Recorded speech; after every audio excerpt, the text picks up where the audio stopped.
और है कुछ साधकों को। बड़ी बीमारी है।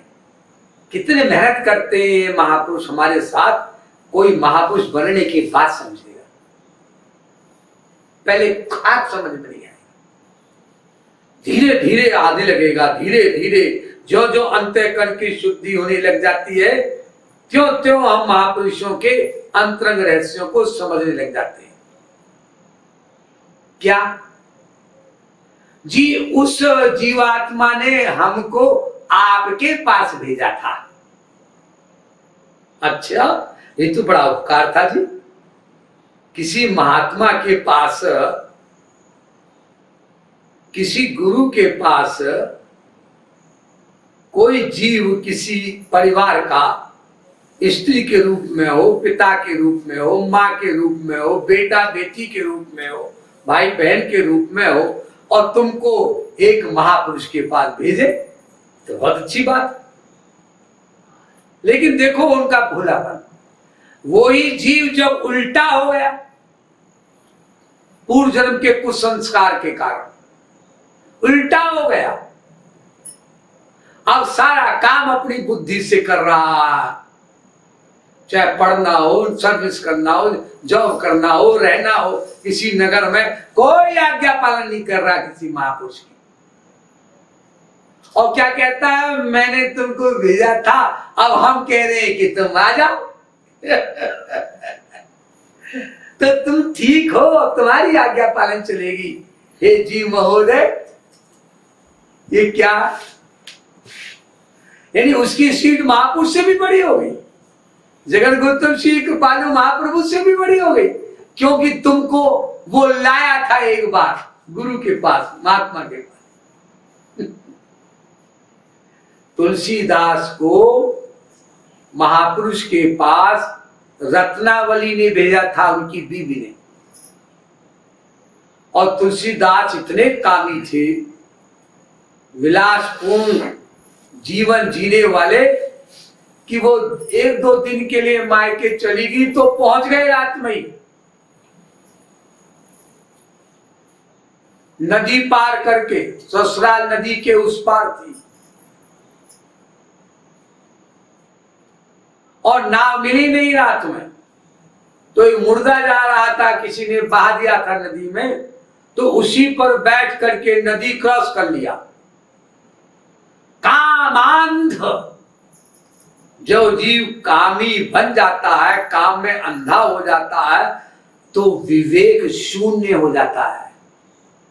अब टीवी पर देखते हैं, अखबारों में पढ़ते हैं कि कोई छोटी लड़की थी, कोई बड़ी थी, किसी ने यह किया वो किया, दुष्कर्म, पकड़ा गया तो 15 साल की जेल, 15 मिनट के पाप का फल, 15 साल जेल में रहिए।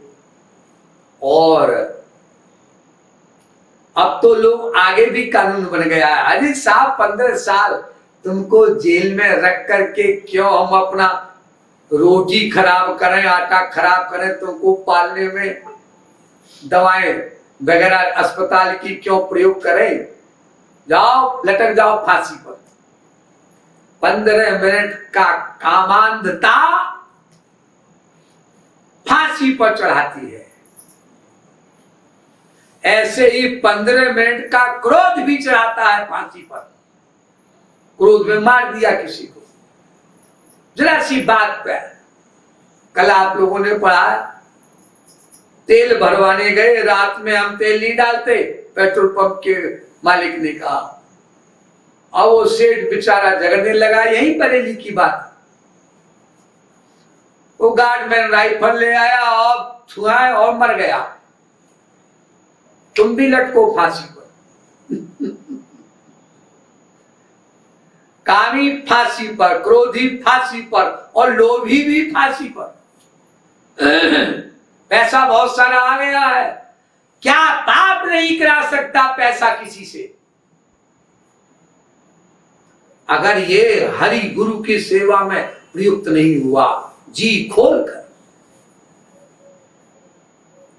पानी बाढ़ नाव में और घर में 12 दांव, दोनों हाथ उलीचिए, यह प्रवीण को काम। मुस्लिम संत हुए रहीमदास, श्री कृष्ण के दर्शन हुए थे उनको। हिंदुओं को नहीं दिए, मुसलमान को दे दिए भगवान श्री कृष्ण दर्शन, क्योंकि भगवान श्री कृष्ण के नियम का पालन किया उन्होंने। उनके लिए कोई जाति धर्म ये तो सब पॉलिटिकल मक्कारी बदमाशी है, अपना वोट बैंक, अपनी सत्ता को हथियाने के लिए। भगवान श्री कृष्ण को कौन किसकी सत्ता हथियानी है? उस सुप्रीम सत्ता को। तो जाति पाति पूछे नहीं कोई, हरि को भजे सुहरि कोई। ऐसे रहीमदास जी कहते हैं, अगर घर में पैसा दान नहीं किया तो क्या सोचोगे? एक बेटे को बिजनेस करा दिया, हाँ पैसा तो आ गया, अब क्या करें? बाबा जी को दान कर दो ना, 10 साल तो आ गया। नहीं जी, दूसरा को भी दूसरी जॉब कराओ, दुकान खुलवाओ, वो भी कर गया, अब पैसा फिर आ गया, अब क्या करें? अरे तीसरी कोई फैक्ट्री लगवाओ, 3 बच्चे ना हमारे, अब वो भी करा दिया, वो करा दिया। और बाबा जी ने कहा भैया थोड़ा सा यहाँ भगवान की सेवा के लिए, भगवान का घर बन रहा है, सत्संग भवन, थोड़ा दान कर दो। अब बाबा जी बहुत टाइट पोजीशन है, बहुत टाइट। क्यों टाइट है? अब वो चौथा ढूंढ रही है कि चौथी भी दुकान खुल जाए, वो खुल नहीं पा रही, पैसा कम है, बहुत टाइट पोजीशन है। भगवान ने कहा ठीक है बेटा, ऐसा है तुम्हारी टाइट कर देंगे अब हम। तो झूठ बोल रहे हो उनसे। तो भगवान जब पोजीशन टाइट करते हैं तो हरा पति खरा पति भिखारी बनकर गली गली में डोलते हुए आप लोगों ने देखे हैं, पढ़े हैं अखबारों में, इतिहास साक्षी है। क्योंकि तुम्ही ने कहा था हमारी टाइट पोजीशन है, तो भगवान कहते फिर वही टाइट ही कर दो, तुम्हारी क्या कर दिया जाए? मेरी ही चीज मुझसे ही लेकर के मेरे ही काम के लिए दान नहीं कर रहे, छिपा रहे हो। इसलिए गीता में भगवान कहते हैं त्रिविधम नरकस्य द्वारम नाशनमात्मना काम क्रोध तथा लोभ तस्मात् एतत् त्यजेत्। हे अर्जुन, 3 नरक के दरवाजे हैं, श्योर नरक के, उसमें कोई डाउट नहीं है। एक तो कामांधता, काम वासना। नंबर 2 क्रोध, गुस्सा करना। महापुरुष तो गुस्सा करके कल्याण कर देता है दूसरे का, भगवान गुस्सा करके कल्याण करते हैं दूसरे का, अकल्याण नहीं करते कभी। ये रामायण में लिखा है, निर्वाण दायक क्रोध जाकर भक्ति अवश्य वश करी, निज पानी शर संधानी सो मोय बदई सुख सागर हरि। जिनका क्रोध भी कितना प्यारा है, जीव को 84 लाख योनियों से छुटा देता है, परम प्रियतम से मिला देता है। और हम उनकी नकल करके क्रोध करेंगे तो कहां जाएंगे? पुनरपि जननम पुनरपि मरणम और पुनरपि जननी जठरे शयनम। संसार में जाकर मरेंगे, 84 लाख योनियों मरेंगे। क्योंकि गीता में लिखा काम क्रोध और लोभ मद नाथ नरक के पंथ, रामायण में भी लिखा है। तो बाबा जी आप क्रोध क्यों कर रहे हो? अरे क्रोध वो कहाँ कर रहे हैं, मूर्ख, तुझे दिखाई पड़ रहा है, क्रोध तो तू कर रहा है। वो तो अंदर बैठकर भगवान कहते हैं इसका भला नहीं होगा, अब क्रोध कर। ए बाबा, ए महात्मा, क्रोध कर, उससे कल्याण होगा। वो तो भगवान करा रहे, हम लोगों से क्रोध क्या, भगवान करा रहे हैं। खुद कर रहे हो तुम, और क्रोध करने का परिणाम दंड मिलेगा, बच नहीं सकते।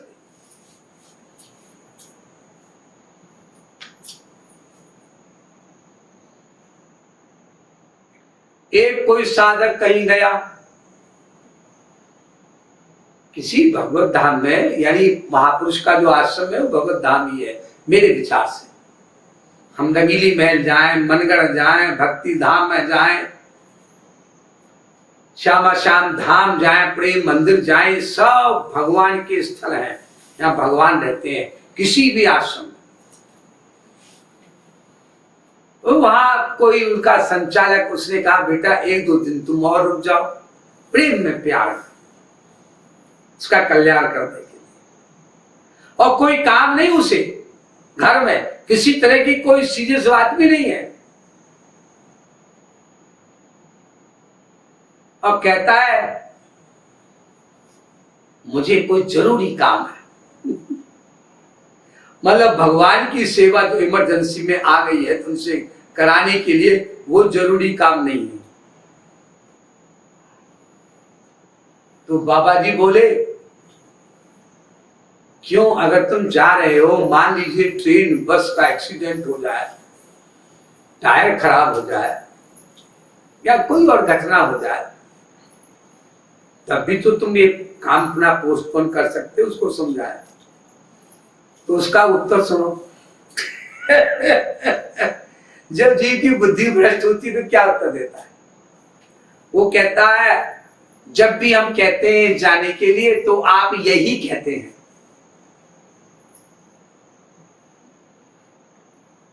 मेरे पास रिपोर्ट आई कि साहब वो कह रही है कि जब भी सेवा के लिए बात कही जाती है तो वो बाबा जी ऐसा कहते हैं कि भैया तुम्हारा कुछ एक्सीडेंट कोई हो जाए तब भी तो रुकोगे। क्या इनका ऐसा बोलना सही था? तो मैंने कहा सही नहीं था, ऐसा बाबा जी को नहीं बोलना चाहिए।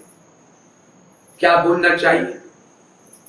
यह बोलना चाहिए कि बेटा तुम्हारा एक्सीडेंट तो कभी हो सकता है, किसी समय कभी कहीं कुछ भी हो सकता है। मौत का ध्यान अगर 1 सेकंड भी भूला, ये आ जाएगी कभी भी मौत।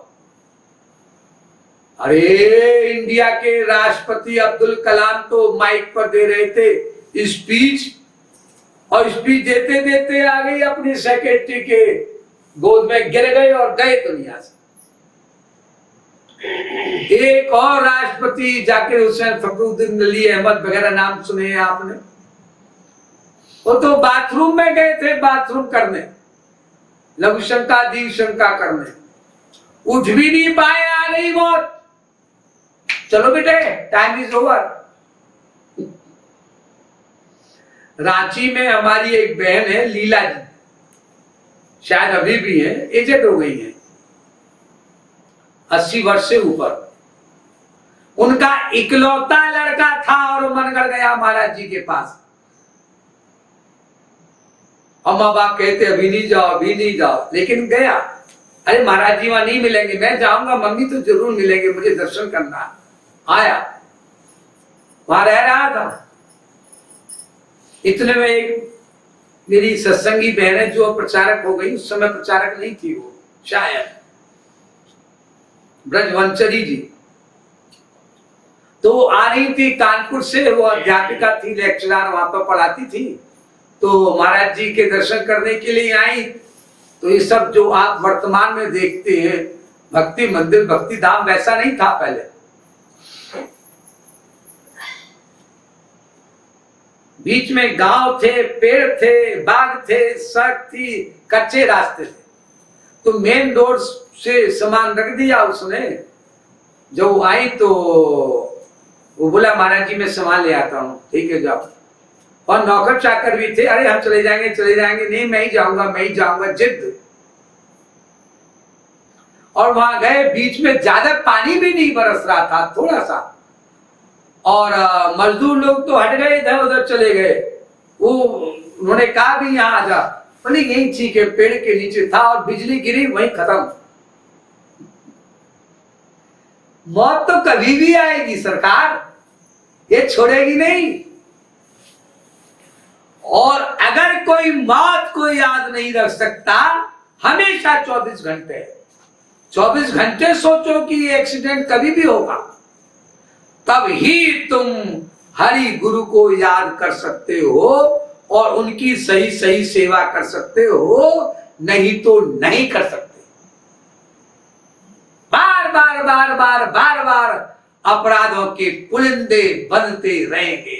क्यों? मरना तो है ही नहीं।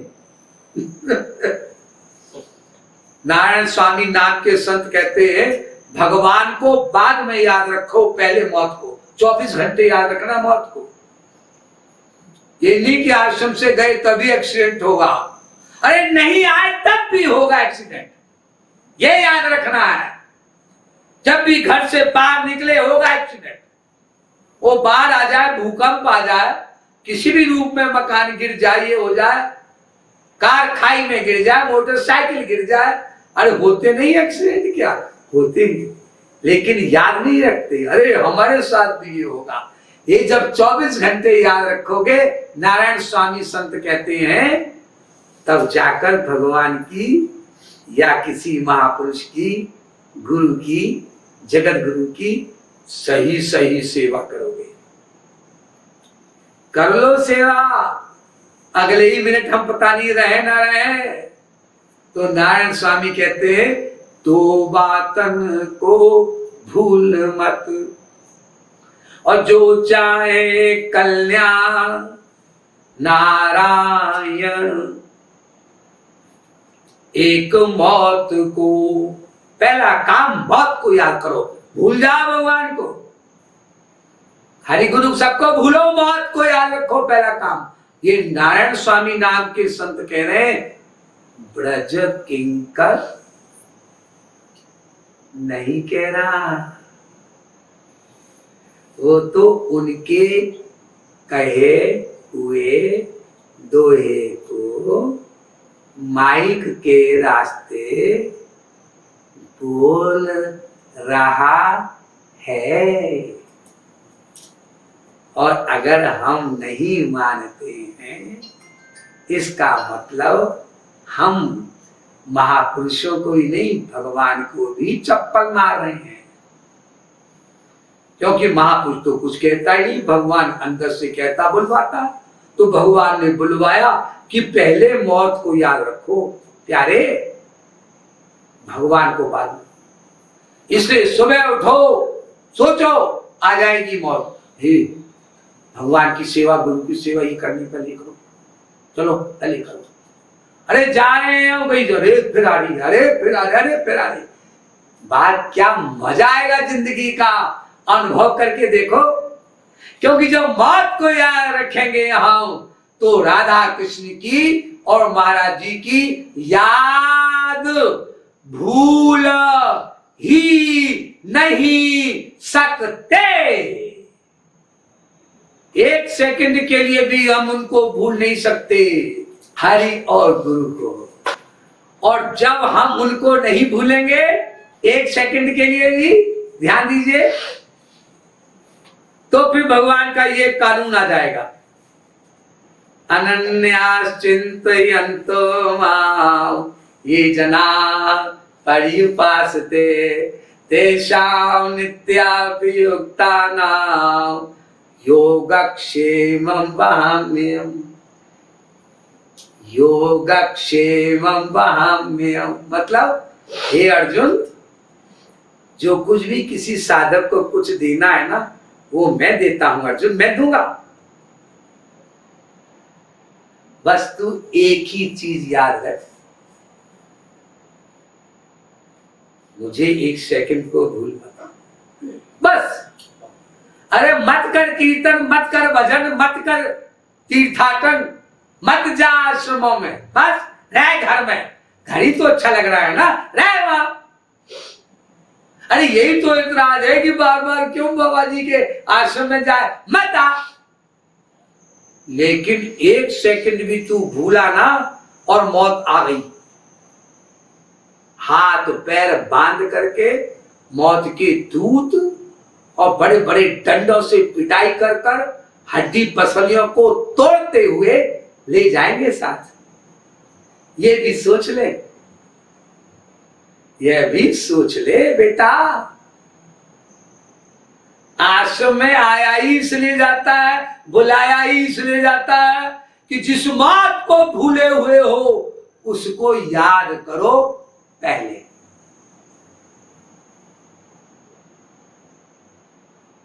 भगवान को याद करने की कोई जरूरत नहीं, क्योंकि वो तो ऑटोमेटिक याद आएगा। जब मौत आ जाएगी ना, तब ये नहीं कहोगे जी कल मेरा इम्तिहान है और परसों एंड कंपार्टमेंट में, ये दूत कहेंगे यम के दूत, अरे कंपार्टमेंट तो श्रीमान जी बाद में चाहिए, पहले 84 लाख योनियों का कंपार्टमेंट आपको बुला रहा है। कंपार्टमेंट कहते हैं विभाग, इसमें आइए, क्योंकि आपको इतनी उम्र दी गई थी। आपने 84 लाख योनियों के कंपार्टमेंट से परे जाने की बात नहीं सोची, इसलिए फिर वहीं जाइए। और जब 84 लाख योनियों के कंपार्टमेंट आपके पूरे हो जाए तो फिर करोड़ों युगों बाद मानव देह कभी मिलेगा, वहां पर भी ऐसी बदतमीजी कीजिएगा, स्कूल में पढ़ने वढ़ने मत जाइएगा माँ बाप से झूठ झूठ बोलकर, फिर वहां धर लेना कंपार्टमेंट। अभी तो उनमें चलो 84 लाख योनियों में, क्योंकि तुम्हारी उम्र पूरी हो गई। मेरी सगी बहन, ये जो ब्रज परिकरी है मेरी सगी बहन प्रचारक, उससे 6 महीने पहले ही जब उसका जन्म हुआ, 8 साल की थी वो और डेथ हो गई। तो क्या कहीं लिखा हुआ है कि साहब आप 32 साल के 50 साल के होंगे तब जी मृत्यु देवी जी आएंगी? इसलिए जगत गुरुत्तम श्री कृपालु महाप्रभु ने उनके जो मुखारविंद पराग लिखे हुए हैं, यहाँ पर मैंने लिखवा के रख रखे हैं, आपने पढ़े भी होंगे। क्या है वो? ये उनके वाक्य बोल रहा हूं। देखो, जीव को सबसे पहले अपनी मौत को याद रखना चाहिए,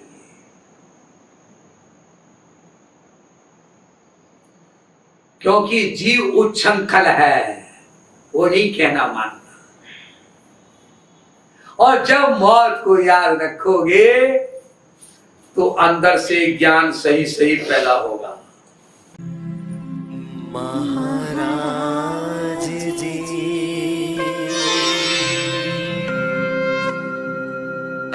महाराज जी,